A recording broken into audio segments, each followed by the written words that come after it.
దేవునికి స్తోత్రం కలుగును గాక. దయచేసి నోరారా అందమా. దేవునికి స్తోత్రము కలుగును గాక. ప్రియమైనటువంటి దేవుని వారలరా,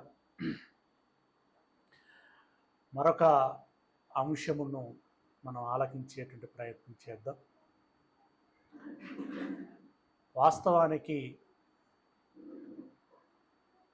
బంగారముతో, వెండితో, ధనంతో వెలకట్టలేనటువంటి సంపద, సిరి ఏదైనా ఉన్నది అనంటే అది దేవుని మాటలు మాత్రమే. ఆత్మలను రక్షించుటకు శక్తిగల వాక్యం. భూములు, గృహాలు, ఆస్తులు, ఐశ్వర్యాలు, వెండి బంగారాలు ఏవి కూడా మనలను పరలోకానికి తీసుకెళ్ళవు. అలాంటి వాక్యాన్ని మీకు ఎంతగానో విడమరిచి లోతుగా మీకు అర్థం చేయించి నడిపించాలి అనేటువంటి ఆశ నాకు ఎక్కడికి వెళ్ళినా కూడా ఉంటుంది. మరి ప్రస్తుత పరిస్థితిలో సమయం సంకుచితము అని భావిస్తున్నాను. కొంచెం సాధ్యమైనంత షార్ట్కట్గా చెప్పడానికి ప్రయత్నం చేస్తాను. మీరేం చేస్తారు? మీరేం చేయాలి? తక్కువ మాటల్లో ఎక్కువ విషయాన్ని గ్రహించేటువంటి ప్రయత్నం చేయాలి. ఎందుకంటే ఇందాక మాట్లాడినట్టుగా ఓపికగా నెమ్మదిగా మాట్లాడలేము. తొందర కదా. ఓకే. దేవుడు కాలాన్ని కలుగజేసి కాలానుగుణముగా తన క్రియలను చేశాడు. తన క్రియలు ఈ ప్రకృతి రూపములో మనకు కనిపిస్తున్నాయి. మొదటగా ఆ ప్రకృతిని ఎలా కలగజేశాడట? ఏమండి? చిక్కని చీకటి, దాన్ని ఛేదించేటువంటి వెలుగు, విశాలమైనటువంటి ఆకాశం, అందులో కాంతిని వెదజల్లేటువంటి పెద్ద జ్యోతి సూర్యుడు, అలాగే చిన్న జ్యోతి చంద్రుడు, నక్షత్రాలు, గ్రహాలు, ఇలా తదితరమైనటువంటి వాటిని కలుగజేశాడు. నేలను కలుగజేశాడు, అందులో ఉండేటువంటి సమస్తాన్ని కలుగజేశాడు. సముద్రమును కలుగజేశాడు, అందులో అనేక రకాలైనటువంటి జీవజాతులని, అలాగే విలువైనటువంటి నిక్షేపాలని దేవుడు ఇవ్వటము, కలుగచేయటము జరిగింది. ఇదంతా కూడా మనం ఆదికాండం 1వ అధ్యాయంలో వరుసగా అవన్నీ చూస్తాం. 1వ దినమున ఏం చేశాడు, 2వ దినమున ఏం చేశాడు, 3వ దినమున ఏం చేశాడు, ఇలా ఒక్కొక్క రోజు ఒక్కొక్క కార్యము చేస్తూ వచ్చాడు. అయితే ఆయన చేసినటువంటి కార్యములు చేయటానికి ఆయన ఒక ప్రణాళికను ఏర్పాటు చేసుకుని ఉన్నాడు. చదువుకునేటువంటి పిల్లలు పరీక్షలను దృష్టిలో పెట్టుకొని తెలుగు ఎన్ని రోజులు చదవాలి, ఎన్ని గంటలు చదవాలి, అలాగే సైన్స్ ఎంతసేపు చదవాలి, లెక్కలు మ్యాథ్స్ ఎంతసేపు చదవాలి, ఇలా ప్రణాళికలు వేసుకుంటూ ఉంటారు.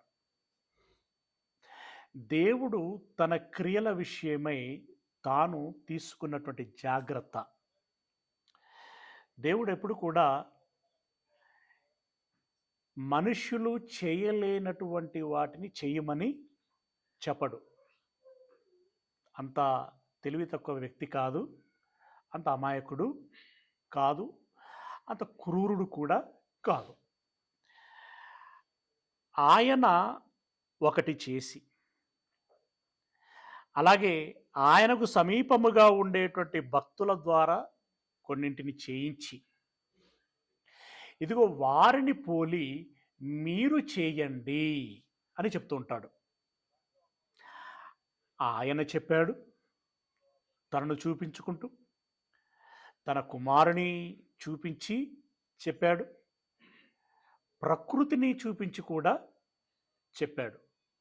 ఆ క్రమంలో తన యొక్క క్రమశిక్షణ, తన యొక్క ప్రణాళిక, తన యొక్క పరిశ్రమ ఎలా ఉండింది అని ఒకసారి మనం చూసేటువంటి ప్రయత్నం చేసినట్టయితే ఆదికాండము 2వ అధ్యాయము 1-2 వచనాలు. ఆదికాండం 2వ అధ్యాయము 1-2 వచనాలు. ఆకాశమును భూమియు వాటిలో ఉన్నటువంటి సమస్త సమూహమును. ఆకాశములో ఎన్ని వస్తువులు ఉన్నాయండి? లెక్కింపజాలనంత. భూమి మీద ఎన్ని రకాలైనటువంటి జీవరాశులు ఉన్నాయండి? ఏమండి? లక్షలు, కోట్లు.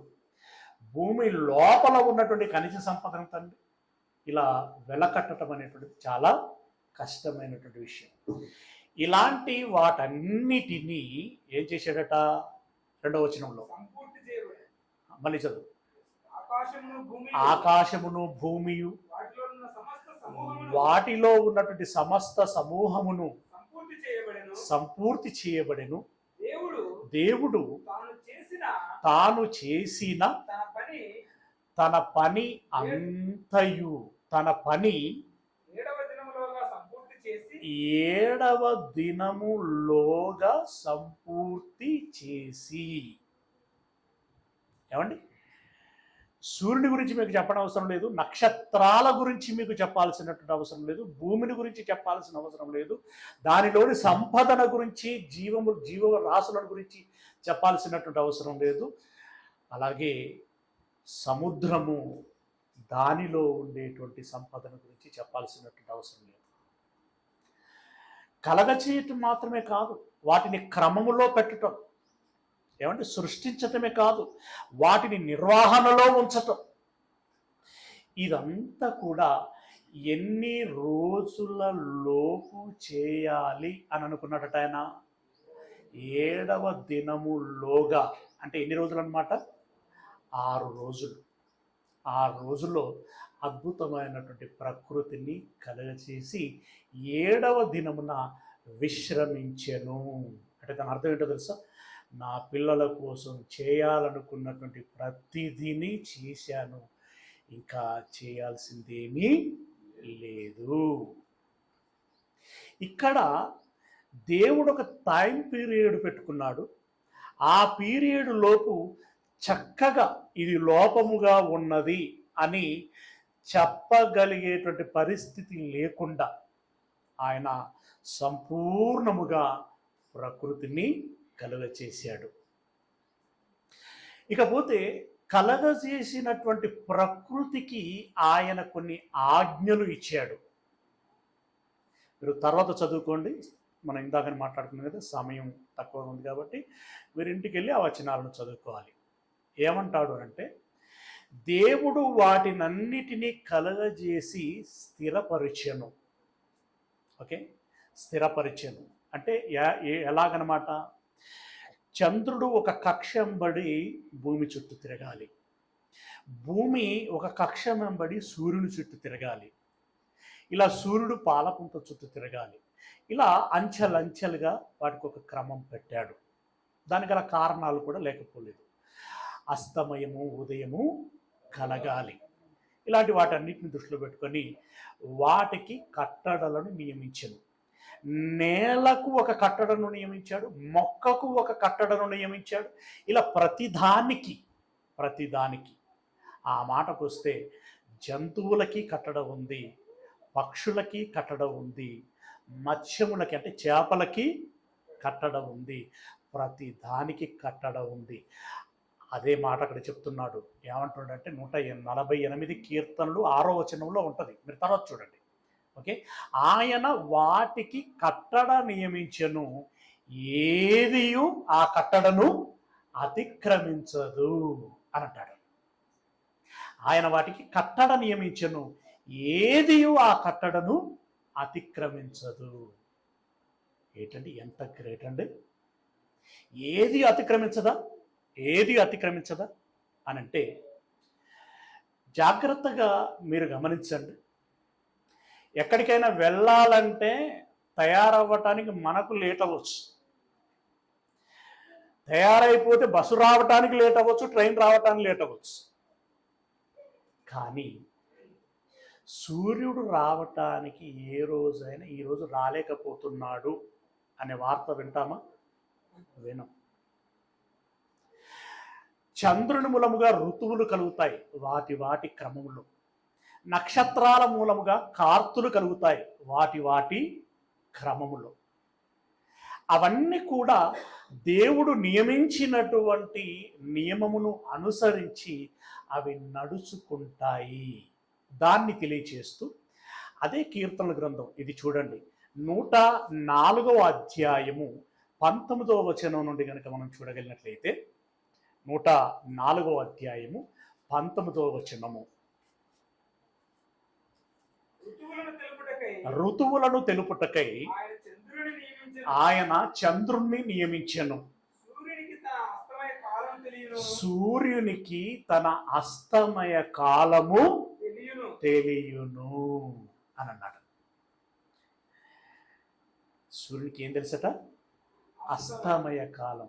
అంటే ఎప్పుడు అస్తమించాలి, ఎప్పుడు ఉదయించాలి అనేటువంటి విషయం దానికి ఖచ్చితంగా తెలుసు. గనుకనే ఖచ్చితంగా అస్తమించేటువంటి సమయానికి అస్తమిస్తుంది, ఉదయించేటువంటి సమయానికి ఉదయిస్తుంది. అందులో వ్యత్యాసము ఏమీ ఉండదు. సూర్యుని రాకడకు ఈరోజు ఆలస్యమైపోయింది అనేటువంటి ప్రకటన ఉండదు. ప్రియులరా, దాని కాలము తెలియను అంటున్నాడు. అస్తమించేటువంటి కాలము తెలియను.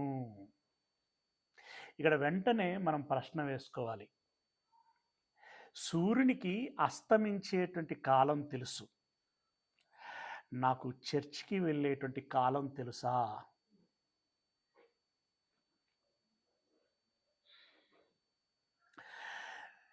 దేవుని వాక్యమును విన్నటువంటి నేను దైవ చిత్తానుసారంగా బ్రతకాలి. ఎప్పుడు? ఆ కాలం మనకు తెలుసా? వెంటనే ఇలాంటి పదాలన్నీ వచ్చినప్పుడు వెంటనే ఆ ప్రశ్నలు మన మీద మనమే వేసుకోవాలి. దాని అస్తమయ కాలం దానికి తెలియదు. అది అస్తమించగానే ఏం జరుగుతుందంటే తెలుసా? జంతువులన్నీ వేటాడుటకై బయటకు వచ్చేస్తాయట. ఓకే, మరలా ఉదయించాల్సినటువంటి సమయానికి అది ఉదయించేస్తుంది. అక్కడే ఉంటాయి ఆ మాటలన్నీ. ఉదయించగానే ఆ జంతువులన్నీ వాటి వాటి గుహలలోనికి అవి వెళ్ళిపోతాయట. వాటి గుహలలోనికి అవి వెళ్ళిపోగానే మనుషుడు ఏం చేస్తాడట? సూర్యుడు ఉదయించాడు అని చెప్పి తాను తన పనులలోనికి వెళ్ళిపోతాడట. అవన్నీ ఉన్నాయని అక్కడ మాటలు, అక్కడ అవన్నీ ఉన్నాయి. అంటే సూర్యునికి తన కాలము, తన పని తనకు తెలుసు. అంటే ఎప్పుడు అస్తమించాలో తెలుసు, ఎప్పుడు ఉదయించాలో తెలుసు. చంద్రుడికి ఏం తెలుసు చెప్పండి? ఎన్ని రోజులకు ఒకసారి పౌర్ణమి వస్తుంది? అక్కలు పౌర్ణమి అంటే తెలుసా? పున్నం ఎన్ని రోజులకు ఒకసారి వస్తుంది? 15 17? 17 కదా. 17 అండి. 17 రోజులకు ఒకసారి పౌర్ణమి వస్తుంది, 21 రోజులకు ఒకసారి అమావాస్య వస్తుంది, అంతే కదా. ఏం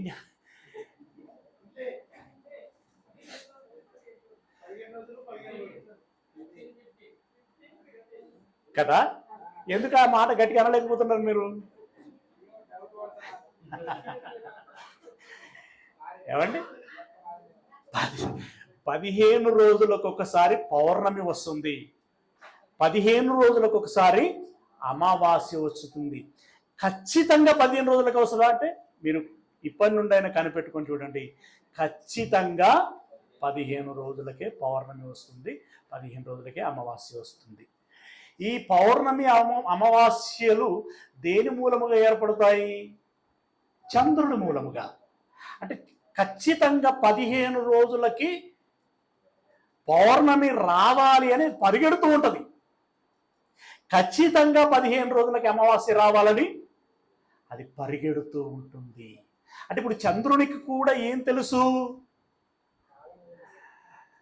ఎప్పుడు పౌర్ణమి రావాలో, ఎప్పుడు అమావాస్య రావాలో ఆ కాలము నెరిగి అది పరిగెడుతూ ఉంటుంది. నక్షత్రాలు, కార్తులు కూడా అంతేనండి, కార్తులు కూడా అంతే. అలాగే మామిడి పూత ఎప్పుడు పూయాలి? ఆ చెట్టుకి ఎప్పుడు తెలుసు? ఎప్పుడు పూయాలని తెలుసు, అవునా? ఆ ప్రతి చెట్టుకు దాని సీజన్ అంటూ ఒకటి ఉంటుంది. అఫ్కోర్స్ హైబ్రిడ్ల పేరట ప్రకృతిని పాడు చేస్తున్నాం, అది మన తప్పిదం, దాన్ని అనుభవిస్తున్నాం కూడా, అది వేరు విషయం.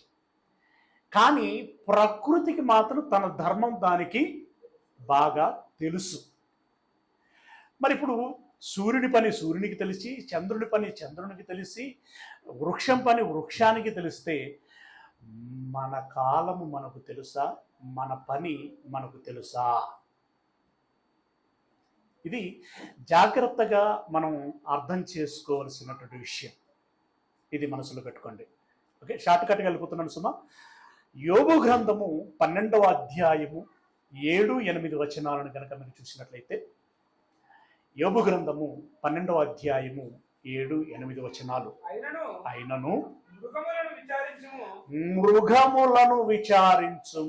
మృగము అనగానే మనకు వెంటనే ఓ సింహము, ఒక పులి, ఇవి జ్ఞాపకం వస్తుంటాయి. యాక్చువల్గా అక్కడ ఉన్నటువంటి పదం మృగము కాదు, జంతువులు అని అంటాడు. మీకు ఇంగ్లీష్లో క్లారిటీగా ఉంటుంది. ఓకే, మృగములను పరిశీలించుడంటే యాక్చువల్గా జంతువులను పరిశీలించుడి అని అన్నాడు. ఈ జంతువులు ఏమి నేర్పిస్తాయి మనకి? జంతువులు నీకు బోధించును అని అన్నాడు. జంతువులు మనకి ఏమి బోధిస్తాయి? జంతువులు మనకి ఏమైనా బోధిస్తాయండి? జంతువులు మనకు బోధిస్తాయి. ఏమండి, గాడిద ఒక మాట, జంతువే కదండి అది, జంతువు. గాడిద దేవదూతను చూసేట, ఎవరిని మోస్తున్న దేవదూత? బిలాము. ఓకే, బిలాముకి కనిపించట్లేదు, కానీ గాడిదకి కనిపించింది. కనిపించగానే అది ఏం చేసిందట? కనిపించిన క్షణంలోనే పాదము ముందుకు మోపకుండా ఆగిందట. ఎందుకు? దైవాజ్ఞ, నువ్వు వెళ్ళకూడదు. ఆగిపోయింది. జంతువులను చూసి మనము నేర్చుకోవలసినటువంటివి ఎన్నో ఉన్నాయి, మనము గమనించగలిగితే. జంతువు తన బిడ్డను సాకటంతో పాటు, మీరు జాగ్రత్తగా గమనించండి, ఒక గేద, ఒక గోవు, అది తన పిల్లలకు పాలివ్వటం మాత్రమే కాదు, మనకు కూడా పాడిని ఇస్తూ ఉంటాయి, గొర్రెలు కూడా. ఇప్పుడు వాటి కాలములో అవి పిల్లలను కనాలి. కన్నటువంటి అవి పిల్లలకు పాలివ్వటంతో పాటు మన అవసరాలను కూడా తీర్చాలి. అలా వాటికి దేవుడు నియమమును ఇచ్చాడు. ఇదొక వర్షన్. తర్వాత తిమింగలము అని అంటారు. తిమింగలము చేప జాతి కిందికి వస్తుంది, జంతు జాతి కిందికి కూడా వస్తుంది. ఓకే, 2 రకాలుగా వర్తిస్తుంది. ఈ తిమింగలమునకు ఒకసారి మీరు గమనించండి, తిమింగలానికి ఏం పని ఉంటుందండి? తిమింగలానికి ఏం పని ఉంటుంది? దాని పని ఏంటి? వేటాడాలి, తనకంటే చిన్న చేపలని మింగాలి. అదే కదా దాని డ్యూటీ రోజు. కానీ ఒకరోజు దేవుని యొద్ద నుండి ఒక ఆజ్ఞ వచ్చింది. ఏమని ఏమని ఇదిగో నా కుమారుడు యోన సముద్రంలో పడతాడు, నువ్వు కరకరాని కొరికి మింగకూడదు. నువ్వేం చేయాలి? ముందు అతడు ఒక ఓడలో వస్తున్నాడు, అక్కడికి పరిగెత్తింది. అతడు సముద్రంలో పడగానే మింగేసి కొరకకు. అయితే అతనికి సరిపడా ఆక్సిజన్ ఇవ్వాలి. తర్వాత నేను బయట సముద్రపు తీరమున ఉమ్మివేయము అని చెప్తాను, నువ్వు ఆ ప్రకారంగానే ఉమ్మివేయాలి. పంటి చార కూడా నా కుమారుడి చర్మాన్ని చీరకూడదు. పంటి చార కూడా నా కుమారుని చర్మాన్ని చీరకూడదు. అంత జాగ్రత్తగా నా కుమారుని నీవు మరలా నాకు అప్పగించాలి. చేసిందా లేదా? అంటే ఇప్పుడు తిమింగలం నుండి మనం ఏం నేర్చుకోవాలి? దేవుడు ఏం చెప్పాడో ఖచ్చితంగా ఆ ప్రకారంగా చేయాలి. దేవుని ఆజ్ఞను నెరవేర్చాలి. ఓకే, కట్టబడినటువంటి గాడిదను తీసుకురమ్మన్నాడు. బేత్పగే నుండి యెరూషలేమునకి ఊరేగింపుగా వచ్చాడు. ఇలా వీటన్నిటి నుండి మనం చాలా నేర్చుకోవచ్చండి. జంతువులను చూడండి, అవి మీకు నేర్పించును అని అన్నాడు. ఇంకా కిందికి వెళితే ఇంకొక మాట అంటున్నాడు, ఆకాశ పక్షులని విచారించండి, అవి నీకు తెలియజేయును.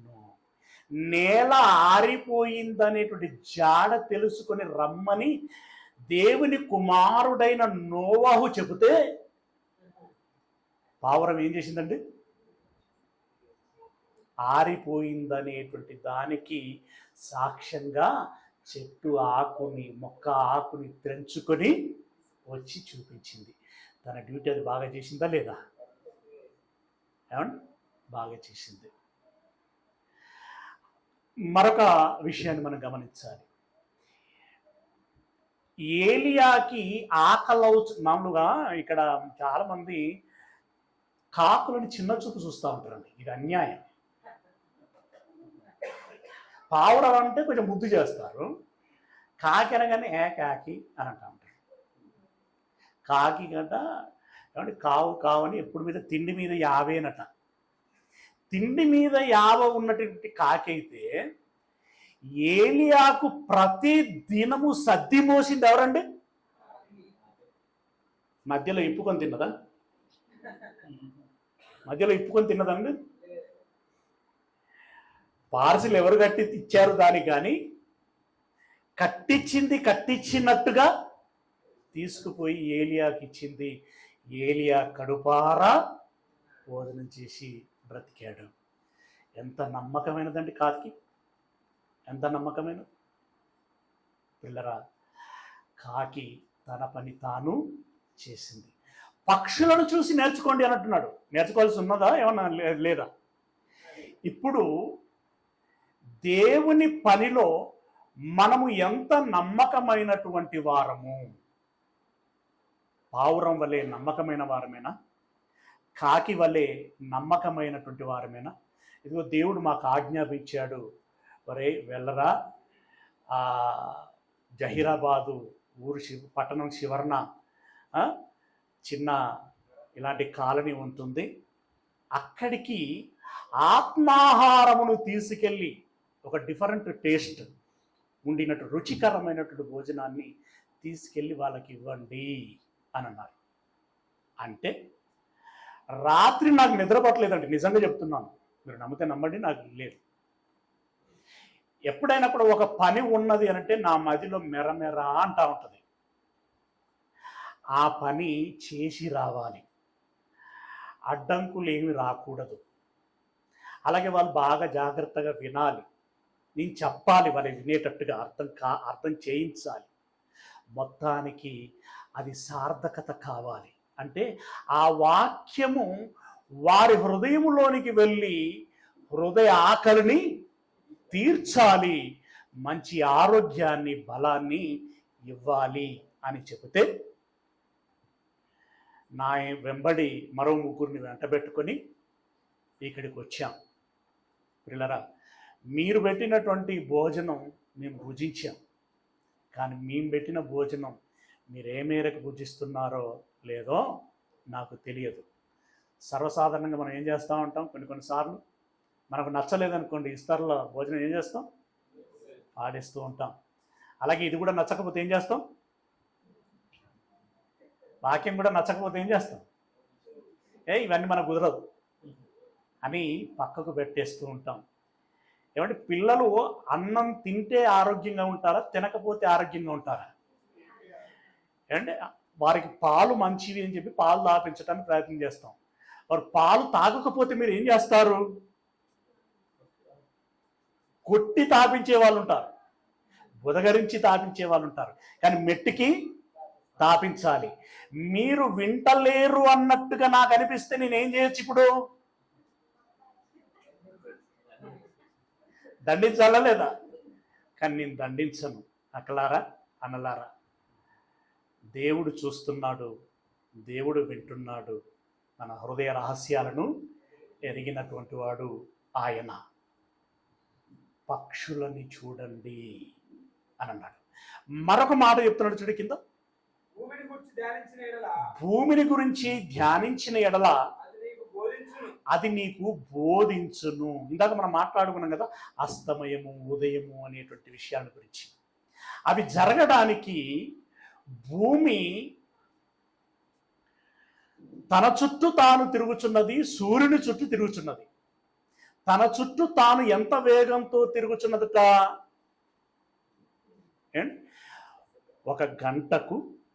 ఒక గంటకి 6570 కిలోమీటర్లు తన చుట్టూ తాను బొంగరం తిరిగినట్టుగా తిరుగుచున్నది. ఖచ్చితంగా అలా తిరగాలి. ఖచ్చితంగా అలా తిరిగితేనే ఖచ్చితమైనటువంటి అస్తమయ ఉదయాలు ఏర్పడతాయి. ఇకపోతే సూర్యుని చుట్టూ తిరగాలి. దాని చుట్టూ తాను తిరగడంతో పాటు సూర్యుని చుట్టూ తిరగాలి. ఏమంటే మీరు మరి దాన్ని ఏమంటారు, అందరినీ ఇట్లా చుట్టూ కూర్చుంటబెట్టి వెనకాల ఖర్చు పట్టుకొని తిరిగి వాళ్ళ చేతుల్లో వేస్తుంటారు కదా, ఒక ఆట, పిల్లలు ఆడుకునేటువంటి ఆట. ఏమాట అంటారు దాన్ని? అర్థమైంది కదా? ఏమాట అంటారు అక్క? ఆ ఆట పేరు ఏం పేరు అంటున్నా?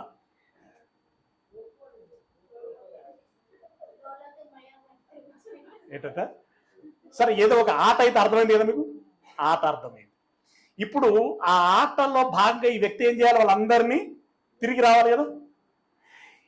తిరిగి రావటమే కాబట్టి నీ చుట్టూ నువ్వు తిరుగుకుంటా తిరిగి రారా అంటే అలా ఎంతసేపు తిరగలడు? భూమి పుట్టి ఇప్పటికి ఎన్ని సంవత్సరాలు అవుతుందండి? సుమారు 1500 కోట్ల సంవత్సరాలు. అప్పటి నుండి తన చుట్టూ తాను 6570 కిలోమీటర్ల వేగంతో తన చుట్టూ తాను తిరుగుచు సూర్యుని చుట్టూ తిరుగుతున్నది. ఎంత వేగంతో తెలుసా? 1,07,000 కిలోమీటర్లు గంటకు. ఇప్పుడు హైదరాబాద్ వెళ్ళటానికి, సికింద్రాబాద్ ప్రాంతానికి వెళ్ళటానికి మాకు ఆ ట్రాఫిక్ అవన్నీ దృష్టిలో పెట్టుకుని 3 గంటలు పడతాయి. ఇప్పుడు ఇది అది కూడా ఎంత వేగంతో, గంటకు కనీసం 100 కిలోమీటర్ల వేగంతో వెళ్తే, అంతేనా? ఇప్పుడు ఇది 1,07,000 కిలోమీటర్ల వేగంతో పరిగెడుతున్నదండి. దాన్ని బట్టి మనం ఏం నేర్చుకోవాలి? పనిలో పరిగెత్తాలి, అంతేనా? పనిలో పరిగెత్తాలి. రెండవది ఏంటంటే, ఇప్పుడు ఇన్ని రకాల మొక్కలు ఉన్నాయి, వాటన్నిటికీ సారాన్ని ఇస్తున్నది ఎవరు? నేల, అంతేనా? నేలే కదా. పిల్లరా, అది సారాన్ని ఇస్తూనే ఉన్నది. ఇవ్వమని చెప్పింది ఎవరంటే దేవుడు. భూమిని ఆలోచించండి, దాని నుండి మీరు నేర్చుకునేది ఉంటుంది అన్నాడు. ఇంకా ఏమంటున్నాడు? సముద్రములోని చేపలను మీకు దానిని వివరించును. ఒకానొక సమయంలో యేసు ప్రభుల వారికి పేతురు గారికి ఒక సంకట స్థితి వచ్చింది. ఏంటది అంటే రాజుగారికి పన్ను కట్టాలి. మరి పన్ను కట్టాలంటే ఇప్పుడు శకం కావాలి. వీళ్ళేం ఉద్యోగాలు చేయట్లేదు. ఎవరినైనా అడిగితే వాళ్ళ పరిస్థితే దయనీయంగా ఉంది. ఇప్పుడు ఎలా అనంటే యేసుప్రభుల వారు అన్నారు కదా, పేతురికి ఏం చెప్పాడు? నువ్వు వెళ్ళు, గాలం లేదా వల వెయ్యి. మొదటగా ఏ చేప చిక్కితే ఆ చేప నోటిలో శకం ఉంటుంది. ఏమంటే సముద్రంలో శకాలు ఉంటాయా? అంటే నాణాలు ఉంటాయా? ఏదో కారణాలు బట్టి వరదల్లోనో వంకల్లోనో నదులలో నుండి సముద్రంలో కలిసిపోతాయి. ఇప్పుడు పేతురు వెళ్ళే సమయానికి అందులో ఉన్న చేప ఏం చేయాలి? ఆ సముద్రపు అడుగుకు వెళ్ళి శకం ఎక్కడున్నదా అని వెతికి అది నోట్లో కరుచుకొని పేతురు వల వేసే చోటుకి అది వెళ్ళాలి. వా, ఎంత క్రమం అండి! ఖచ్చితత్వం. యేసయ్యకి పేతురుకి నేను సహాయపడాలి, నా చేప అనేటువంటి నా జీవితానికి నేను సార్థకత చేసుకోవాలి అని అంత ఖచ్చితంగా నాణాన్ని తీసుకొని వచ్చి అప్పగించింది. తిమింగలమే కాదు, ఇక్కడ చేప కూడా నమ్మకమైనటువంటి పనిని చేసింది. అంటే పులుస అనేటువంటి ఒక సాల్మన్ అనేటువంటి ఒక చేప ఉంటుంది. సాల్మన్ చేప. ఆ చేప నదుల్లో గుడ్లను పెట్టి పిల్లల్ని కంటుంది. ఆ పిల్లలు ఇక బ్రతుకు పోరాటంలో ఎక్కడికి వెళ్తాయంటే సముద్రంలోనికి వెళ్తాయి. సముద్రములోనే ఇక వేల మైళ్ళ కొద్ది పరిగెడుతూ ఉంటాయి ఆహారపు వేటలు. అవి ఒక వయస్సుకు వచ్చి అవిను పిల్లలను కనాలి అని అనుకున్నప్పుడు ఎక్కడికి వస్తాయట తెలుసా?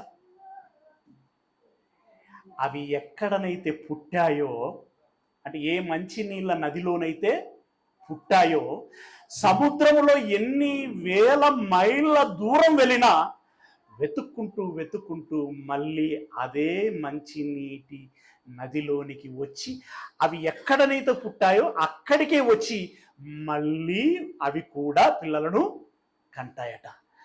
ఎంత ఖచ్చితత్వం అంటే, ఎంత క్రమం అండి! మరి ఆ సముద్రంలోనే పిల్లల్ని కనొచ్చు కదా అంటే, వీటి గుడ్లు సముద్రంలో మనలేవు, అంటే ఉండలేవు. అక్కడ ఆ పిల్లలు పుట్టలేవు. గుడ్లు పెట్టాలి, పిల్లలు పుట్టాలి అని అంటే అవి మంచి నీటిలోనే జరగాలి. అందుకోసం మంచి నీటి నది కోసం, అది కూడా ఏది పడితే అది కాదు. గోదావరి నది అంటే గోదావరి నదిలోనికే రావాలి, అది కృష్ణా నది అంటే కృష్ణా నదిలోనికి రావాలి.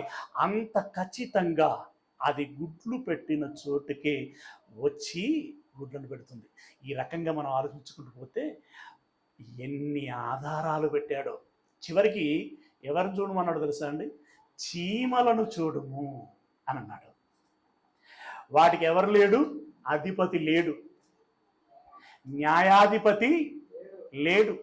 అయినను వేసవి కాలము నందు అవి ఆహారమును సమకూర్చుకొనును. పంట పండు దినమున అవి ఆహారమును సమకూర్చుకొను. అంటే వీటన్నిటి ద్వారా మనం ఏమైనా నేర్చుకోవాల్సింది ఉన్నదంటారా లేదంటారా? ఖచ్చితంగా ఉన్నది, ఖచ్చితంగా ఉంది. ఓకే, ఇలా జంతువులన్నిటిని చూపించి వాటి నుండి మీరు నేర్చుకొని నడవండి అన్నాడు. ఒక మాట చూసుకుందాం. ఇర్మియా గ్రంథము 8వ అధ్యాయము 7వ వచనము. ఇర్మియా గ్రంథం 8వ అధ్యాయము 7వ వచనము. ఆకాశములకెగురు సంకుబడి కొంగయైనను తన కాలము నెరుగును. ఇంకా చాలా పక్షుల పేర్లు ఇచ్చాడు. వాటన్నిటికీ వాటి కాలములు తెలియను అని అంటాడు. అంటే ఇది ఏంటో తెలుసా అండి? ఉదాహరణకి మన దగ్గర అంటే డిసెంబరు జనవరి మాసంలో సైబీరియన్ క్రేన్ అని ఒకటి ఉంటుంది, కొంగ. ఈ సైబీరియా అనేటువంటి ఏరియా ఎక్కడ ఉంటుంది అంటే రష్యాలో ఉంటుంది, రష్యా దేశంలో ఉంటుంది. అక్కడ గుడ్లు పెట్టి పిల్లలను కనడానికి సౌకర్యంగా ఉండదు అని చెప్పి, ఎందుకంటే అక్కడ అంత మంచు, అలాగే ఆ మంచులో ఆహారము కూడా సరిగా లభించదు అని చెప్పి మన డిసెంబర్ మాసం మన దేశంలో కానీ చైనాలో కానీ ఇలా కొన్ని దేశాలు ఉన్నాయి, ఇరాన్ దాకా కూడా వెళ్తాయి. ఈ దేశాలలో ఈ డిసెంబర్ మాసం వచ్చేసరికి ఆయా చెరువులు, కాలువలు, వంకలు ఇవన్నీ ఏతుంటాయో అక్కడ చేపలు వృద్ధి చెంది ఉంటాయి, నీళ్లు తగ్గుముఖం పడుతూ ఉంటాయి, చేపలు వృద్ధి చెంది ఉంటాయి. ఇప్పుడు అలాంటి ప్రాంతంలోని కనుక వెళితే మనకు ఆహారం లభిస్తుంది, అలాగే సంతానమును కూడా మనం కనడానికి అవకాశము ఉంటుంది అని చెప్పి ప్రతి సంవత్సరం సైబీరియా ప్రాంతము నుండి మన భారతదేశంలోని పలు పల్లెటూళ్ళలో ఉండేటువంటి కుంటల ప్రాంతానికి వస్తూ ఉంటాయి. పిల్లల్ని కని ఆ పిల్లలు ఎగరగలిగేటువంటి వయస్సు వచ్చిన తర్వాత తిరిగి మరలా ఈ మార్చి తర్వాత ఏంటది ఏప్రిల్, మే ఇవన్నీ గడిచిన తర్వాత జూన్ మాసం వచ్చేసరికి తిరిగి మరలా ఎక్కడికి వెళ్తాయనంటే సైబీరియాకి వెళ్తాయి. ఖచ్చితంగా ఈ క్యాలిక్యులేషన్ వాటికి ఉంటాయి. ఇలా ఎన్ని చెప్పాడో బైబిల్ నిండా ఈ మాటలు ఉన్నాయండి. వాటిని చూసి నేర్చుకోండి. అక్కడ ఖచ్చితంగా చెప్తున్నాడు. అక్కడ వాడిన పదం ఏంటండి? సంకుబడి కొంగ తన కాలమును ఎరుగును. అలా వాటన్నిటి పేర్లు ఇచ్చాడు. అంటే ప్రకృతిని చూసి మీరు పాఠాలు నేర్చుకోండి అని అన్నాడు. ఇది ఇలా ఉంచండి. 2 ప్రశ్నలు మీకు వేస్తాను. యేసు ప్రభుల వారు 12వ ఏట దేవాలయమునకు వెళ్ళి, సరే ఆడ కొంత జరిగింది, తిరిగి వాళ్ళ అమ్మ నాన్నలతో పాటు ఇంటికి వచ్చాడు, అంటే నజరేతులోకి వచ్చాడు. వచ్చినాక ఏం చేశాడు ఆయన? ఇది మన ప్రశ్న మాత్రమే కాదు, హైందవుల ప్రశ్న కూడా, నాస్తిక హేతువాదుల ప్రశ్న కూడా. ఆ కాలంలో మీ యేసు ఏం చేశాడు, ఎక్కడ తిరిగాడు అంటూ ఉంటారు. నేననేది ఏంటంటే, మీకు తెలియాల్సినటువంటి విషయం, వాళ్ళకు తెలియాల్సినటువంటి విషయం, మనం కూడా నేర్చుకోవాల్సినటువంటి విషయం. అసలు 12 ఏండ్లకు ముందు ఏం చేశాడో చూడండి ఒకసారి. లూకాసు వార్త 2వ అధ్యాయం 40వ వచనము. లూకాసు వార్త 2వ అధ్యాయము 40వ వచనము. ఏ బాలుడు? యేసు బాలుడు. బాలుడు జ్ఞానముతో నిండుకొనుచు ఎదుగుచున్నాడు, ఎదిగి బలము పొందుచుండెను. అంటే 12 ఏళ్ల ముందు ఆయన ఏం నేర్చుకుంటున్నాడు? జ్ఞానమును నేర్చుకుంటున్నాడు. అవునా? జ్ఞానం నేర్చుకుంటున్నాడు. 12 ఏండ్ల తర్వాత ఏం చేశాడు అంటే, పస్కా పండుగ వెళ్ళొచ్చిన తర్వాత 12వ ఏట నుండి 30వ ఏట వరకు, 30 ఏండ్ల వరకు ఏం చేశాడు ఆయన? అది కూడా జాగ్రత్తగా గమనించండి. అదే అధ్యాయంలో చివరి 2 వచనాలలో ఉంటుంది అనుకుంటా. అదే అధ్యాయంలో చివరి 52వ వచనమా? 52వ వచనం. యేసు జ్ఞానమందును వయస్సునందును దేవుని దయయందును మనుష్యుల దయయందును వర్ధిల్లుచుండెను. చక్కగా ఇక్కడ జాగ్రత్తగా ఏమంటే, అడ్డగోలుగా ప్రశ్నిస్తూ ఉంటారండి. అడగడానికి ఏముంది? ఎవడైనా అడగొచ్చు, ఏమైనా అడగొచ్చు. కానీ పరిశీలించి చూడగలిగేటువంటి ఓపిక ఉండాలి. అక్కడ విషయాన్ని అర్థం చేసుకోగలిగేటువంటి తృష్ణ ఉండాలి. అది లేనటువంటి వాడు ఎప్పటికీ ప్రశ్నించేవాడుగానే ఉంటాడు, చెప్పే స్థితిలోనికి ఎదగడు. ఇక్కడ మాటలు చూడండి. నజరేతునకు వచ్చి వారికి లోబడి ఉండెను. ఎవరికి? తల్లిదండ్రులకి. అలాగే మరొక మాట ఏమున్నది? యేసు జ్ఞానమందును వయస్సునందును దేవుని దయందును మనుషుల దయందును వర్ధిల్లుచుండెను. అంటే ఒకటి లోబడెను అనంటే, రెండవది జ్ఞానములో ఏమవుతున్నాడట? ఆయన ఎదుగుచుండెను. ఆయనకు చెప్పుచున్నది ఎవరు? ఆయన తండ్రి, యేసయ్య తండ్రి యేసయ్యకు చెప్పుచూ ఉంటే ఆయన నేర్చుకుంటున్నాడట. అవునా? అంటే ఇప్పుడు దేవుడు గురువు, యేసయ్య శిష్యుడా, స్టూడెంటా అని అంటే ఎస్ అంటున్నాడు. ఎస్. యెషయా గ్రంథం వాళ్ళు ఎలా, యేసయ్య ఎలా జ్ఞానం ఎవరి దగ్గర కూర్చొని ఎలా నేర్చుకున్నాడు, ఎలా ఎదిగాడో చెప్తున్నాడు చూడండి అక్కడ. యెషయా గ్రంథం 53వ అధ్యాయము 2వ వచనం. 53వ అధ్యాయము 2వ వచనం. లేత మొక్కవలెను, భూమిలో మొలిచిన లేత మొక్కవలెను, అతడు దేవుని ఎదుట పెరిగెను. ఇక్కడ జ్ఞానమందు ఎదుగుచుండెను అన్నాడు. అక్కడ లేత మొక్క వలె, ఎడారిలో మొలిచేటువంటి మొక్క వలె ఆయన దేవుని సన్నిధిలో, దేవుని ఎదుట పెరిగేను. అంటే దేవుని సన్నిధిలో ఆ జ్ఞానము నేర్చుకుంటూ ఎదుగుచున్నాడు. ఒరే, యేసు ప్రభుల వారు 12వ ఏట నుండి 30వ ఏట వరకు ఎక్కడున్నాడు, ఏం చేశాడు రానంటే,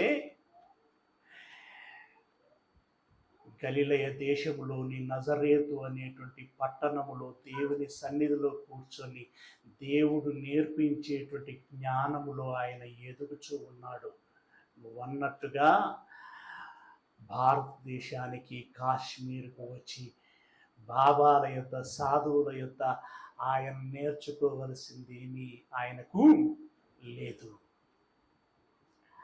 ఆయనే ఒక జ్ఞానం, ఆయన జ్ఞానమును నేర్పించేటువంటి వాడు.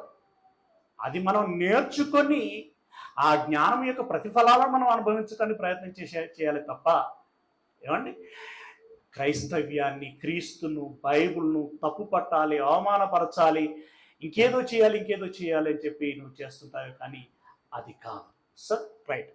ఇప్పుడు 12 ఏళ్ళకు ముందేం చేశాడో చూశాం, 12 ఏళ్ళ తర్వాత ఏం చేశాడో చూశాం.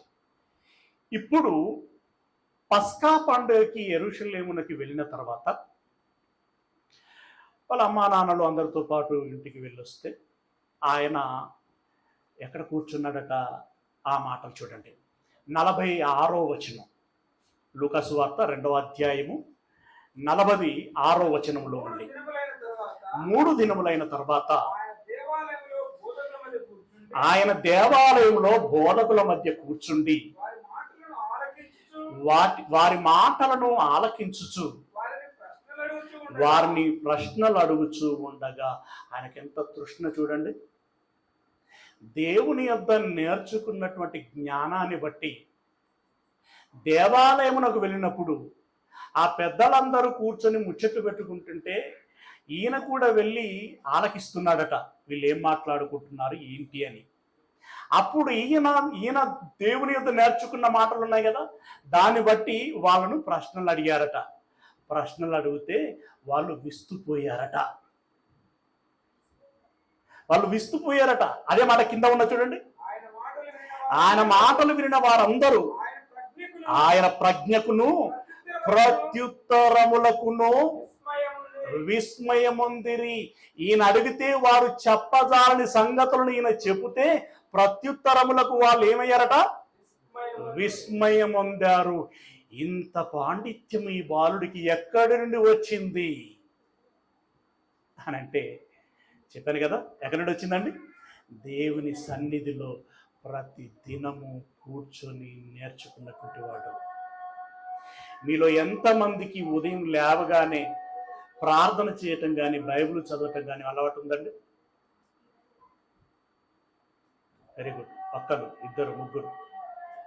ఏమండి, కనీసం ఉదయమే కాకపోయినా ఆ రోజుల్లో ఏదో ఒక సమయంలో బైబిల్ చదివేటువంటి అలవాటు ఎంతమందికి ఉంది? తప్పకుండా దేవుని సన్నిధిలో మనము జ్ఞానము నేర్చుకోవటానికి ప్రతి దినము ప్రయత్నం చేయాలి. ప్రభు అదే చేశాడు, అందుకే ప్రజ్ఞావంతుడయ్యాడు, అందుకే ఎదురాడు వారి యొక్క నోర్లను మూయించగలిగాడు, అందుకే లోకాన్ని ఆలోచింపచేయగలిగాడు, విభ్రాంతికి విస్మయానికి గురి చేయగలిగాడు, ఆలోచింపచేయగలిగాడు, ఆకర్షించగలిగాడు, రక్షణలోనికి తీసుకురాగలిగాడు. లేకపోతే ఎందుకు నాన్న ఇలా చేశావు, నేను మీ తండ్రి నీ కోసం ఎంత వెతికామో తెలుసా, ఎంత బాధపడ్డామో తెలుసా అని వాళ్ళ అమ్మ అంటే, అప్పుడు యేసు ప్రభుల వారు అన్నటువంటి మాట ఏంటో తెలుసా అండి?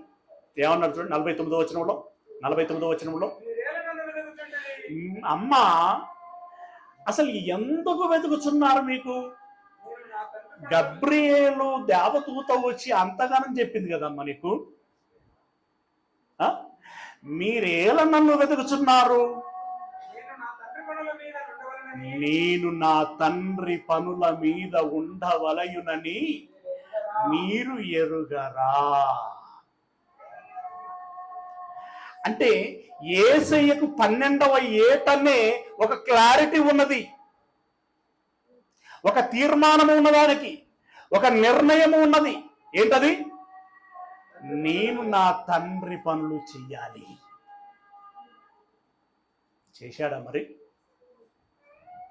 ఏమండి, 12 ఏళ్ళకే జ్ఞానము నేర్చుకుంటూ ఉన్నటువంటి ఆయన నా తండ్రి పనుల మీద ఉండాలి అనేటువంటి క్లారిటీతో ఉండి ఆ ప్రయత్నం ఆయన చేసి ఒకానొక దినమున ఏమన్నాడు తెలుసా అండి? తండ్రి, అందరూ చూడాలి, యోహాను సువార్త 17వ అధ్యాయము 4వ వచనము. యోహాను సువార్త 17వ అధ్యాయము 4వ వచనము. తండ్రి, ఇది యేసయ్య దేవునికి చేస్తున్న ప్రార్థన. ఆ సమయంలో చెప్తున్నాడు, 12వ ఏట నేను దేవుని పనుల మీద ఉండాలి అన్నాడు. ఇప్పుడు 33 ఇంచుమించు సుమారు 33వ ఏట చెప్తున్న మాట ఇది. ఏమంటున్నాడు?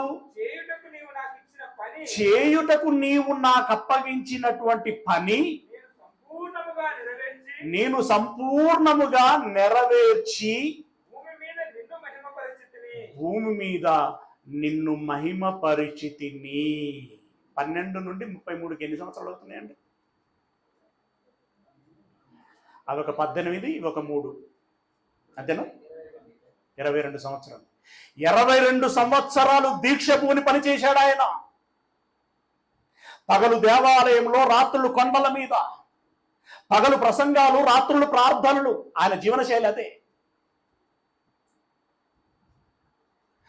ఒక్క రోజు కూడా నేను ఈరోజు విశ్రాంతి తీసుకుంటాను అని చెప్పేసి ఎక్కడ ఆయన ఆగలేదు. 22 సంవత్సరాలు కఠోరమైనటువంటి శ్రమ చేశాడు ఆయన. అవమానాల మధ్య, అవహేళనల మధ్య, ఇరుకుల మధ్యలో, చంపుతామనేటువంటి బెదిరింపుల మధ్యలో ఆయన పనిచేసి పూర్తి చేస్తూ చెప్తున్నాడు ఈ మాట. ఏమని? తండ్రి, చేయుటకు నీవు నాకు అప్పగించినటువంటి పనిని సంపూర్ణముగా నెరవేర్చి భూమి మీద నిన్ను మహిమపరిచితిని. అసలు దేవుడంటే ఎవరు, ఎలా ఉంటాడు, ఆయన ఆలోచన ఏంటి, ఆయన ఉద్దేశములు ఏంటి, ఆయనకి మనుషులకి ఉన్నటువంటి బంధం ఏంటి, మనము ఎలా ఆయనకు దేవుని పిల్లలం అవుతాము, ఆయన సంకల్పములు మనం తెలుసుకోవలసినటువంటి అవసరత ఏమున్నది, మన జన్మ ఏంటి, మన బ్రతుకు ఏంటి, మన భవిష్యత్ ఏంటి, ఇత్యాది సంగతులన్నీ తెలియచేసి మిమ్మల్ని గురించి, మీ శక్తిని గురించి, మీ జ్ఞానమును గురించి, మీ అధికారమును గురించి, మీ ప్రణాళికలను గురించి, మీ ఉద్దేశములను గురించి, మీ చిత్తమును గురించి, మీ ప్రేమను గురించి, మీ ఘనతను గురించి ఈ లోకానికి తెలియచేసి, ఓహో దేవుడంటే ఇలా ఉంటాడా, మేము ఏదో అనుకున్నాం, దాన్ని చూసి ఇది అనుకున్నాం, దీన్ని చూసి అది అనుకున్నాం, అట్లా మొక్కినాం ఇట్లా మొక్కినాం, కానీ ఎవరికి మొక్కాలి అనేటువంటి సంగతి ఈరోజు మాకు స్పష్టంగా మీరు చూపించారయ్యా అన్నారు జనాలు. అలా మిమ్మల్ని ఘనపరిచాను. తండ్రి, నేను ఈ లోకములోనికి రాకమునుపు, లోకమే పుట్టక మునుపు, నేను నీ యొద్ద ఉన్నప్పుడు నాకు ఏ మహిమనైతే ఉండెనో, అంటే పరలోక మహిమ, ఏ మహిమనైతే ఉండెనో ఆ మహిమతో నన్ను ఇప్పుడు నీ యొద్ద మహిమపరుచుము. అంటే ప్రభు ప్రార్థనలో సారాంశం ఏంటండి? ఈ 4వ వచనంలో, అయ్యా మీరు ఏ పని అయితే నాకు అప్పగించారో దాన్ని అంతా నెరవేర్చానయ్యా, మిమ్మల్ని మహిమపరిచాను, మీ ఉద్దేశాన్ని నెరవేర్చాను గనుక తిరిగి నాకు పరలోక మహిమను అనుగ్రహించుము. అంటే పరలోక జీవితాన్ని ఎప్పుడు అడుగుతున్నాడండి ఆయన? పరలోక ఫలము, పరలోక జీవితము నాకు ఇమ్మని చెప్పి, ఆ మహిమను నాకు ఇమ్మని చెప్పి ఎప్పుడు అడుగుతున్నాడు? దేవుడు తనకు అప్పగించినటువంటి పని చేసి ఫలాన్ని అడుగుతున్నాడు. మరి మనం చాలా ప్రార్థన చేస్తాం. ఎప్పుడు అడుగుతాం?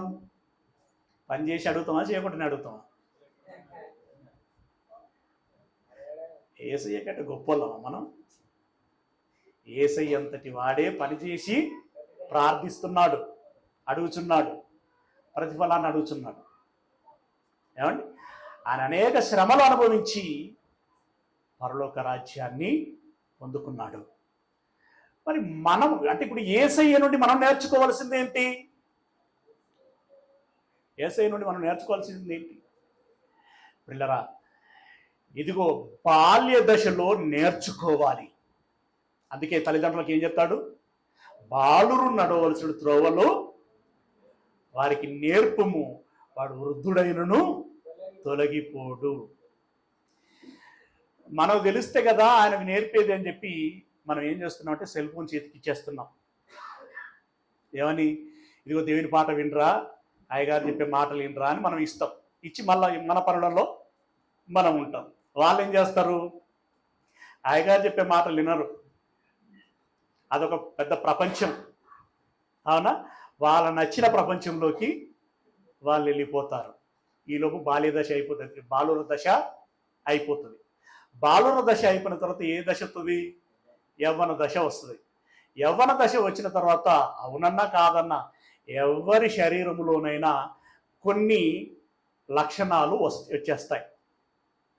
అప్పుడు వారు దానికి ప్రయారిటీ ఇస్తారే తప్ప, మా అమ్మ నాన్న ఇలా చెప్పారు, మా పాస్టర్ గారు ఇలా చెప్పారు, మా యేసయ్య ఇలా చెప్పాడు, మా దేవుడు ఇలా చెప్పాడు అనే అంత గొప్ప ఆలోచన ఏమి, అంటే అందరి గురించి చెప్పటం లేదు, కానీ మెజారిటీ పరిస్థితి అదే.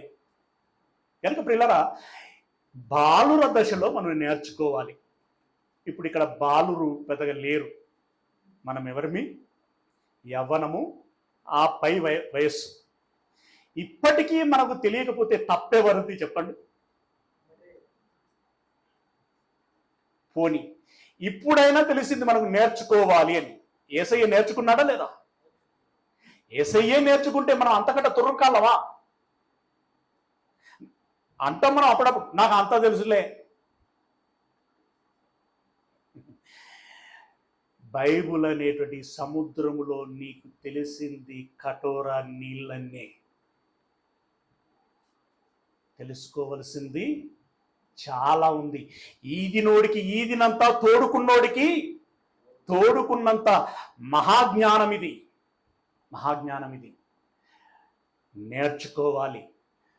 మొదటి సెషన్లో విన్నాం కదా, నేర్చుకోవాలి, వినాలి, విన్నదాని ప్రకారంగా నడుచుకోవాలి.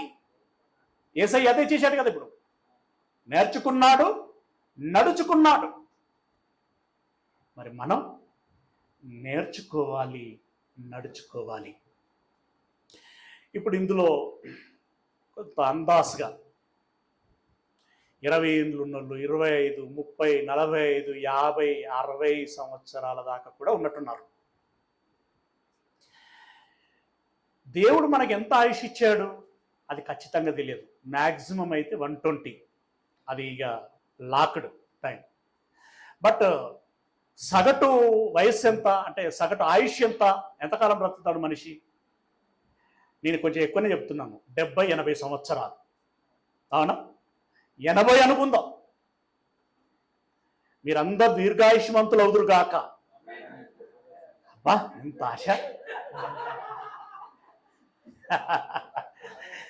పౌలు లాంటి వాళ్ళేమో ఎప్పుడు నేను పోతే బాగుండరా అని ఆయన కోరుకున్నాడు.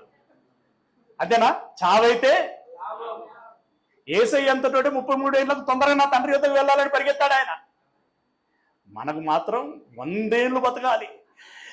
ఎవడైనా నిండు 100 ఏళ్ళు బ్రతుకుదుగాక అని ఆశీర్వదించలేదనుకో అయిపోయింది.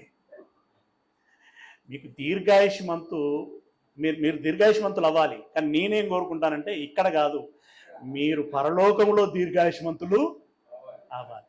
ఇక వీళ్ళు ఇంతేనయ్యా, పరలోకం నిత్య జీవం అంట రాదు, వచ్చినప్పుడు చచ్చినప్పుడు. కానీ ముందు అయితే ఇక్కడ బాగుండేటట్టు ప్రార్థన చేయరాదు ఫస్ట్. అదే కదండి జనాల సైకాలజీ, అదే కదా. ఇక్కడ ఏం చేసుకుంటామండి, ఎంత ఆశీర్వాదం పొందుకున్నా కూడా పెద్ద పెద్ద ధనవంతులను చూడండి, వాళ్ళ బతుకులు ఏమైనా బాగున్నాయా?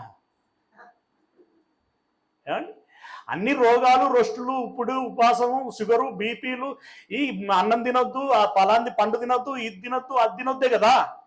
లాస్ట్కి ఏం గడక తిను, ఇంత ఉప్పు కూడా ఎక్కువ వేసుకోకు, సప్పిడి తాగు అని అంటారు. బ్యాంకులనేమో కోట్లు ఉంటాయి. ఏమండి, ఇంట్లో సరుకులు అన్నీ ఉంటాయి, కానీ ఒంట్లో వేసుకోవడానికి ఏది పనికిరాదు. ఏం లాభం? అది కాదు. మీరు దీర్ఘాయుష్మంతులు అవ్వాలి. మరి దీర్ఘాయుష్మంతులు అవ్వాలంటే ఇప్పుడు చెప్పాను కదా, ఇప్పుడు తల్లి గర్భంలో ఉన్నప్పుడే మనకు ఒక ఆయుష్ను నిర్ణయిస్తున్నాడు. అది ఎంత అనేది ఒక్కొక్కరికి ఒక్కొక్క ఆయుష్ దేవుడే నిర్ణయిస్తాడు. 120 ఏళ్ళు బ్రతకాలని మోషేకు నిర్ణయించింది దేవుడే, 33.5 సంవత్సరాలు బ్రతకాలని యేసయ్యకు నిర్ణయించింది దేవుడే. అలా ఒక్కొక్కరికి ఒక్కొక్క ఆయుష్ నిర్ణయిస్తాడు. ఏ ప్రాతిపాదికన నిర్ణయిస్తాడు? కొంచెం ఇది అవసరం మీకు. ఎఫెసీలో రాసిన పత్రిక 2వ అధ్యాయం 10వ వచనాన్ని మనం చదువుకున్నట్టయితే, నేను అంటే అవుట్ ఆఫ్ ది కాంటెక్స్ట్ ఒక అడుగు వేస్తున్నాను. ఎందుకు అనంటే దీనికి బాగా ఉపయోగపడుతుంది అని. ఎఫెసీలో రాసిన పత్రిక 2వ అధ్యాయం 10వ వచనం, వాటి యందు మనం నడుచుకున్న వలయునని దేవుడు ముందుగా సిద్ధపరిచిన సత్క్రియలు చేయుటకై. ఇక్కడ మొత్తానికి ఏమంటున్నాడంటే ఆ వచనం అంతట్లో సారాంశం ఏంటంటే, మనము అమ్మ గర్భములోనికి రాకముందే శరీరాన్ని ధరించుకొని ఈ లోకములోనికి వచ్చిన తర్వాత ఏం చెయ్యాలి అని చెప్పి తన గ్రంథములో మనందరినీ ఒక్కొక్కరిని గురించి ఒక్కొక్క ముచ్చట రాసుకున్నాడట ఆయన. అందుకే ఇర్మియాతో ఏమంటాడు తెలుసా, నువ్వు మీ అమ్మ గర్భములో ఉన్నప్పుడే నువ్వు ప్రవక్తగా ఉండాలని నేను నిర్ణయించాను రా, ఇప్పుడు నేను చిన్నోని నేను ప్రకటించను అంటే ఎలా కుదురుతుంది? నువ్వు ప్రకటించాల్సిందే అని అన్నాడు ఆయన. అప్పటికి మొత్తుకుంటున్నాడు, నేను చెబితే ఎవడింటాడయ్యా, వినని వినకపోని లెక్క ఉంటే చాలు అని అన్నాడు ఆయన. ఇక్కడికి కూడా ఇప్పుడు ఎంతో మందిని పిలిచి ఉంటాడు పాస్టర్ సార్ సామ్యూల్ గారు కావచ్చు, ఇక్కడ ఉన్నటువంటి బ్రదర్ కావచ్చు, అండ్ తమ్ముడు భాస్కర్ కావచ్చు, ఎంతో మందిని పిలిచి ఉంటారు. కానీ ఎంతమంది వస్తారు? ఎంతమంది వస్తే ఎంతమంది వింటారు? వింటే ఎంతమంది స్వీకరించుకుంటారు? స్వీకరించుకుంటే ఎంతమంది అనుసరిస్తారు? ఫిల్టర్ చేయండి. ఎంతమంది వస్తారు, ఎంతమంది వింటారు కాదు, నువ్వు చేయవలసిన పని నువ్వు చేయి. మీకు తెలుసా, సుమారు 45 సంవత్సరాలు బోధించాడండి ఇర్మియా. అంత పెద్ద ఇశ్రాయేలు దేశంలో ఒక్కడు కూడా మారలేదు తెలుసా. లక్షలాది జనాభా కలిగినటువంటి ఆ దేశంలో ఒక్కడు కూడా మారలా. మరి ఇప్పుడు ఇర్మియా ప్రకటించే లాభం? లెక్క. నీకు అప్పగించిన పనులు నువ్వు చేశావా లేదా? ప్రకటించావా లేదా? మరి వాళ్ళ లెక్క ఏంది? వాళ్ళు విన్నారా లేదా? మారారా లేదా? వాళ్ళ లెక్క వాళ్ళకుంటది. అంటే ఇప్పుడు ఈ ఆయుష్లో దేవుడు మనకంటూ ఒక పనిని నిర్ణయిస్తున్నాడు. వాళ్ళకే అనుకోకండి. ఇప్పుడు అక్కలరా మీరు చేయవలసిన పనులు అవి చిన్నవా పెద్దవా అనేవి కాదు, పాడే వాళ్ళు ఉంటారు, మాట్లాడే వాళ్ళు ఉంటారు, ఊడ్చే వాళ్ళు ఉంటారు, వండే వాళ్ళు ఉంటారు, ఇచ్చే వాళ్ళు ఉంటారు, ఇలా రకరకాలైనటువంటి వాళ్ళు ఉంటారు. మీ పనులు చేయాలి. ఆ పనేంటి అనేటువంటిది మీరు దేవుణ్ణి అడిగితే ఎలా అడగాలో తెలుసా అండి? నిర్మానుష్యమైనటువంటి ప్రాంతంలో నేల మీద మోకరిల్లి, అయ్యా నేను ఒక రూపంలో ఉన్నాను, అసలు నన్ను ఎందుకు కన్నారు, ఈ బ్రతుకులో నేను ఏం చెయ్యాలి, మీ ఉద్దేశం ఏంటయ్యా, నేనేం చేయగలను, నా శక్తి ఏంటి, నా సామర్థ్యం ఏంటి, నాకు మీరు ఏ తలాంతుని ఇస్తున్నారు అని మీరు నిజాయితీగా అడగండి. తప్పకుండా మీరేం చేయగలరో దేవుడు మీకు తెలియజేస్తాడు. తెలుసుకున్న మీరు దాన్ని ఆచరణలో పెట్టాలి. డెఫినెట్గా. రైట్. ఇప్పుడు ఇదంతా కూడా సగటున ఎన్ని సంవత్సరాల్లో జరిగిపోవాలి? ఇది 80 సంవత్సరాల్లో జరిగిపోవాలి. ఆల్రెడీ మనకు 40 సంవత్సరాలు వచ్చాయి. ఇప్పుడు ఇందులో కూడా సగటును చెప్తున్నాను. చెప్పాను కదా, 20-25 ఉన్నోళ్ళు ఉన్నారు, 60 ఏళ్ళ పైబడిన వాళ్ళు కూడా ఉన్నారు. ఇప్పుడు మనకు ఇక అర్థం కావడానికి 40 సంవత్సరాలు వచ్చాయనుకుందాం. ఈ 40 సంవత్సరాల వరకు కూడా మనం పెద్దగా నేర్చుకున్నది ఏమీ లేదు. నేర్చుకున్నదే లేనప్పుడు చేసింది చెప్పుకోవడానికి పెద్దగా ఉండదు అన్నప్పుడు ఇప్పుడు ఏం చేయాలి?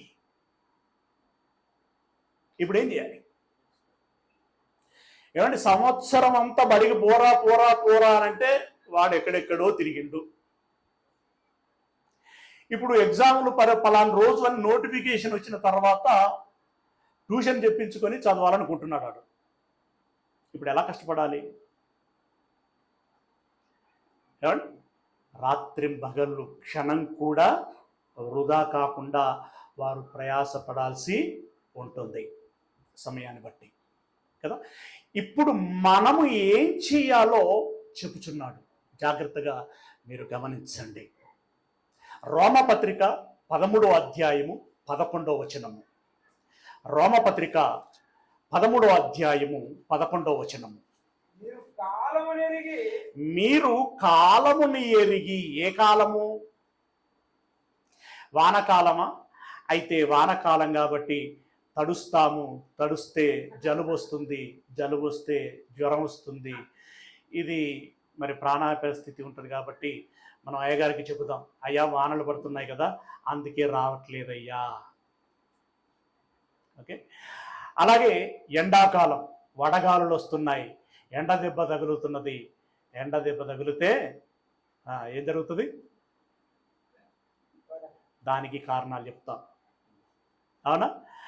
చలి బాగా వీస్తున్నది, దానికి కారణాలు చెప్తాం. కాలం నెరిగి అంటే ఇది ఎరిగి కాదు. కాలము నెరిగి అనంటే ఆయన చెప్తున్నటువంటి మాట ఏంటంటే,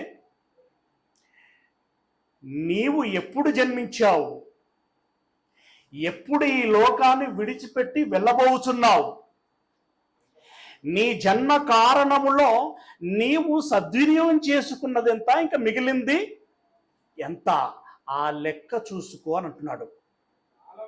కాలము నెరిగి నిద్ర మేలుకో అంటే దాని అర్థం ఏంటంటే ఆలోచించడం ప్రారంభించు. ఆలోచించి వెంటనే జాగ్రత్త పడు. ఇంకా కునికిపాట్లు పడకు, ఇంకా నిర్లక్ష్యంగా ఉండకు, ఇంకా సోమరిగా ఉండకు. వాటి కాలములలో కొంగలు పక్షులు వాటి ప్రాంతాలకు వెళ్ళొస్తున్నాయి. వాటి కాలములలో వాటి పనులని అవి చేస్తూ వస్తున్నాయి, సమకూర్చుకుంటున్నాయి. మరి నీ కాలంలో నువ్వేం చేస్తున్నావు? ఇంకా ముఖ్యమైన మాట ఏమంటాడు తెలుసా? కాలముని ఎరిగి నిద్ర మేలుకో. అంటే వెంటనే మనం వేసుకోవాల్సిన ప్రశ్న, నేను ఎందుకు జన్మించాను? ఎవరనుకుంటే జన్మించాను? ఈ దేహం నాకు ఎందుకు ఇవ్వబడింది? నేను బ్రతుకుచున్నటువంటి బ్రతుకు ఏ రకంగా బ్రతుకుతే దానికి సార్థకత అవుతుంది? ఎప్పుడు మరణిస్తాను, మరణించిన తర్వాత నేను ఎక్కడికి వెళ్ళిపోతాను, మంచి ఏంటి, చెడేంటి, మేలేంటి, కీడేంటి, ఇవి మీరు తెలుసుకొని జాగ్రత్త పడండి. కాలముని ఎరిగి నిద్ర మేలుకో అంటే తెలుసుకోవలసినటువంటి సమయంలో తెలుసుకో, పాశ్చాత్తాపడాల్సినటువంటి సమయంలో పాశ్చాత్తాపడు, మారు మనసు పొందాల్సిన సమయంలో మారు మనసు పొందు, బాప్తిసం తీసుకుని రక్షణ పొందుకోవలసిన సమయంలో రక్షణ పొందుకో. రక్షణ పొందుకున్న నాట నుండి ఆత్మీయ జీవితంలో నిత్య పరుగు పెడతా ఉండు. ప్రార్థన చేయవలసిన సమయంలో ప్రార్థన చేయి, బైబిల్ ధ్యానించాల్సిన సమయంలో బైబిల్ ధ్యానించు, వాక్యం వినాల్సినటువంటి సమయంలో వాక్యాన్ని విను, పరిచర్య చేయాల్సినటువంటి సమయంలో పరిచర్య చేయి. వాటి కాలములలో అవి చక్కగా జరగాలి. బాలురుగా ఉన్నప్పుడు పెరగాల్సిన విధానంలో పెరగకపోతే ఏమవుతుంది? మరుగుజ్జులు అవుతారా లేదా? మరుగుజ్జులు అవుతారు. నడక నేర్చుకోవాల్సిన సమయంలో నడక నేర్చుకుంటే నడవగలుగుతారు, లేదంటే వంకర టింకరే. ఏమండి? శబ్దం వినవలసిన సమయంలో వినాలి, మాట్లాడవలసిన సమయంలో మాటల ప్రాక్టీస్ ఉండాలి. అందుకే తల్లులు ఏం చేస్తూ ఉంటారు? అత్త అత్త అత్త అత్త ప్రాక్టీస్ చేస్తూ ఉంటారు. అది కనుక మీరు మానేయండి, వినికిడి దాని శ్రవణ శక్తి కానీ లేకుంటే గ్రహించి మాట్లాడేటువంటి శక్తి కానీ వారికి ఉండదు. ఇప్పుడు మామూలుగా ఇక్కడైతే పెళ్లిళ్ళ దగ్గర మాత్రం మంచిగా చెప్తారండి. అచ్చట ముచ్చట ఎప్పుడు జరగాల్సినప్పుడు ఇక్కడ మాత్రం ఖచ్చితంగా చెప్తారు. కానీ ఎప్పుడు వినాలి, ఎప్పుడు నేర్చుకోవాలి, ఎప్పుడు మారాలి, ఎప్పుడు చేయాలి, ఇది మాత్రం ఇక్కడికి వచ్చేసరికి ఏమంటారు తెలుసా? ఆయనే మార్చుకోవాలి. అమ్మ నువ్వు ఎప్పుడు మారుతావు అంటే, దేవుడు మార్చుకున్నాడు మారుతానయ్యా. అమ్మ నువ్వేం చేస్తావు? ఇక్కడ ఎంత తేలికగా మాట్లాడేస్తున్నాడు దేవుడు. నో, జాగ్రత్త పడు అంటున్నాడు. మేలుకో, తెలుసుకొని అలాగున చెయ్యండి. మనము విశ్వాసులము అయినప్పటికంటే ఇప్పుడు విశ్వాసులమైనప్పటికంటే ఇప్పుడు రక్షణ మరీ సమీపముగా ఉన్నది.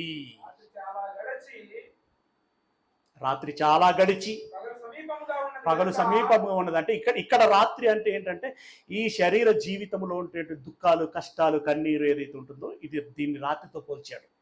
ఈ జీవితాన్ని విడిచిపెట్టి పరదేశుకు పరలోకానికి వెళ్ళేటువంటి జీవితాన్ని ఏమంటున్నాడంటే వెలుగు అని అంటున్నాడు.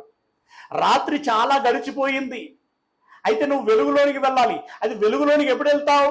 ఈ రాత్రుల్లో నువ్వు చేయాల్సిన పనులన్నీ నువ్వు చేసిన నాడే వెలుగులోనికి వెళ్తావు. విశ్వసించిన నాటికంటే ఇప్పుడు రక్షణ మరీ సమీపముగా ఉన్నది. మరీ సమీపముగా ఉన్నదంటే దాని అర్థం ఏంటో తెలుసా? నీవు పుట్టుకుమనే కాలం దగ్గర పడుతున్నది అంటే అర్థమైంది. పుట్టుకుమంటే వెళ్ళిపోవాల్సిన సమయం, చావాల్సిన. మనం రోజుకి మనం బర్త్డేలు చేసుకుంటాం, బాగానే కేకులు తిని సంతోషపడతా ఉంటాం. కానీ రియాలిటీ ఏంటో తెలుసా? చావుకు దగ్గర అవుతున్నావు అని దాని అర్థం. 45వ ఏట పుట్టినరోజు చేసుకుంటున్నావు అంటే దాని అర్థం ఏంటి? నేను బ్రతికేది మా అంటే 20-30 సంవత్సరాలకు అంతే అని అర్థం చేసుకోవాలి. అర్థం చేసుకుని ఏం చేయాలి? నిద్ర మేలుకోవాలి. మేలుకొని ఏం చేయాలి? అమ్మో, ప్రార్థించాల్సిన సమయంలో ప్రార్థించాలి, ధ్యానించాల్సిన సమయంలో ధ్యానించాలి, ప్రకటించాల్సిన సమయంలో ప్రకటించాలి. పరిచర్యలో దేవుడు నాకు ఏ తలాంతునైతే ఇచ్చాడో ఆ తలాంతునంతటిని పరిపూర్ణంగా వాడాలి.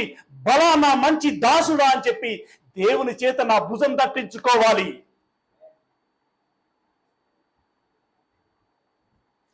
మిక్కిలి కొంచెములో నువ్వు నమ్మకముగా ఉంటివి గనుక ఇప్పుడు రాజ్యం అంతా నీదేరా బిడ్డ అని అంటాడు. రాజ్యం అంతా నీదే అంటాడు. కనుక మీరందరూ ఏం చేయాలి? కాలము నెరిగి నిద్ర మేలుకో. ఈనాటి మన అంశం పేరు అదే, కాలము నెరిగి నిద్ర మేలుకో. ఓకే, చివరికి ఒక మాట చెప్పి ముగిస్తానండి. అన్నాను కానీ మధ్యనే చెప్పుకుంటూ వచ్చినట్టున్నా. చివరి మాట చెప్పి ముగిస్తాను. దేవుడు ముందుగా క్రమశిక్షణ నేర్పించిన వాళ్ళు ఎవరైనా చదువుకున్నాం? స్టార్టింగ్లో దేవుడే కదా, పశువులు కాదు, పశువుల కంటే ముందు దేవుడు. 7 దినములలోగా